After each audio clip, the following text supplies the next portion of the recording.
എന്റെ പൊന്നടാവേ, ഓരോ ദിവസങ്ങൾ കഴിയുമ്പോൾ എന്തെന്ത് ഷോപ്പുകളല്ലേ വരുന്നത്. പുതിയ ബോർഡാന്ന് തോന്നുന്നല്ലേ. പുതിയ കടയത വന്നിട്ടുള്ളതാ. നമ്മള് മാത്രം ഇങ്ങനെ അതിന് വളർന്നിട്ട് കാര്യമൊന്നും ഇല്ലടാ. നമുക്ക് എന്തെങ്കിലും ഒരു പരിപാടി തുടങ്ങണ്ടേ? എന്താ പറയാനുള്ള പ്രായമായി. പ്രായത്തിന്റെ അല്ലടാ, നമ്മൾ തുടങ്ങിയാൽ വിറിക്കുന്നത് വേണം. വിറിക്കുന്ന പറഞ്ഞാൽ ചെറിയ ഇറിയിക്കലായിരിക്കല്ലേ. അല്ലെങ്കിൽ തന്നെ നിന്റെ ഐഡിയ എന്തെങ്കിലും ഉണ്ടോ? എന്തെങ്കിലും ചെയ്യണം. വെറുതെ കറണ്ട് ചുമ്മാ നടന്നിട്ട് കാര്യമില്ല. ഇപ്പൊ തന്നെ നാട്ടുകാരൊക്കെ പുഷിക്കാൻ തുടങ്ങണം. നമുക്കൊരു കാര്യം ചെയ്താലോ, ഒരു ചായ കുടിച്ചുകൊണ്ട് സംസാരിക്കാം. ശരി, ചായ കുടിക്കുമ്പോ അത് വീണ്ടും ചേട്ടാ 2 ചായ. എങ്ങനെ എന്താ പ്ലാൻ എന്ന് പറഞ്ഞു കഴിഞ്ഞാല് ഇലക്ട്രിക്കലിന് ഭയങ്കര ലാഭമാണെന്നാണ്. അത് നല്ല പരിപാടിയാണ്. കാരണം പക്ഷെ ഒരു കുഴപ്പം എന്താന്ന് വെച്ച് കഴിഞ്ഞാല് നിന്റെ ഐഡിയയില് വേറെ എന്തോ ഒരു കാര്യമുണ്ട്. അവിടെ അങ്ങനെയാണെങ്കിൽ നമ്മുടെ ഹൈവേ സൈഡിൽ പുതിയ കടന്നു കൂട്ടുകാരുടെ കടന്നില്ല. അത് നമുക്ക് ഷോറൂം തുടങ്ങിയാലോ? ഷോറൂം നല്ലൊരു പരിപാടിയാണ്. കാരണം പെട്രോളിന്റെ ഭയങ്കര വില കയറ്റ വലിയ ഇലക്ട്രിക്കിലേക്ക് നല്ല ഡിമാൻഡാണ്. ഇലക്ട്രിക്കല് കുഴപ്പമില്ല, പക്ഷെ എന്തോ ഒരു കുഴപ്പമുള്ള പോലെ. ഓക്കെ, ആ ബോർഡ് കണ്ടില്ലായിരുന്നു നീ?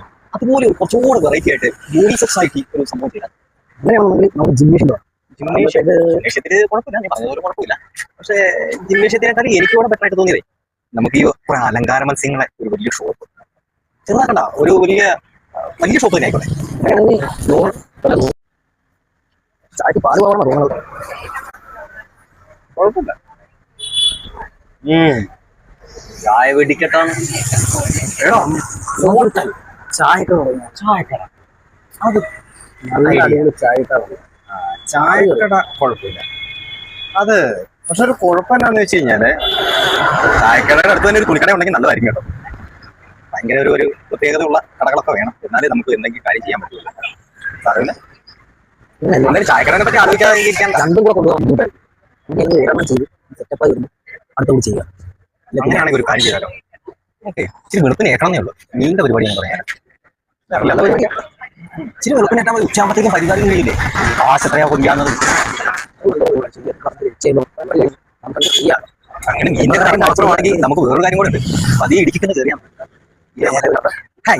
അതൊക്കെ പോറ്. ഏല കൃഷി ഭയങ്കര ലാഭമല്ലേ?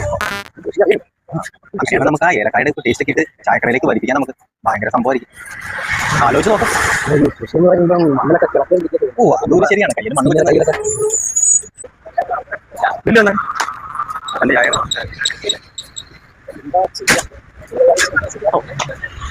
നടിച്ചു കൊടുത്തേ.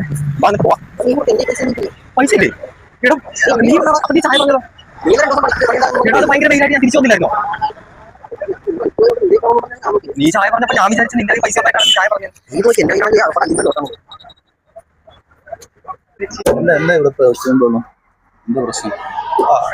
ചേട്ടാ, എന്റെ പേഴ്സ് കാണാൻ ആരാണ്ട് അടിച്ചോണ്ട് പോയിന്നാ തോന്നുന്നത്.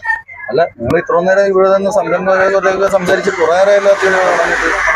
അതെ, പക്ഷെ എന്റെ പേഴ്സ് കാണാനില്ല.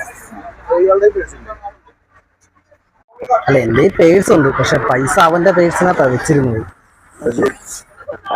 എനിക്ക് മനസ്സിലായി. ശരിയുടെ കാര്യമല്ലേ ഉള്ളൂ. ഞാൻ അടച്ചോളാം. ശരിയേട്ടാ. എടാ, ഈ ചായക്കട ശരിയല്ല കേട്ടോ. ചായക്കട നമ്മൾ തുടങ്ങിയാലേ ഇതുപോലെ കാശില്ലാതെ ആളുകൾ ഒന്ന് പരിചയം. ശരിയാണ്. നമുക്ക് വേറെ തന്നെ ബിസിനസ് നോക്കാം.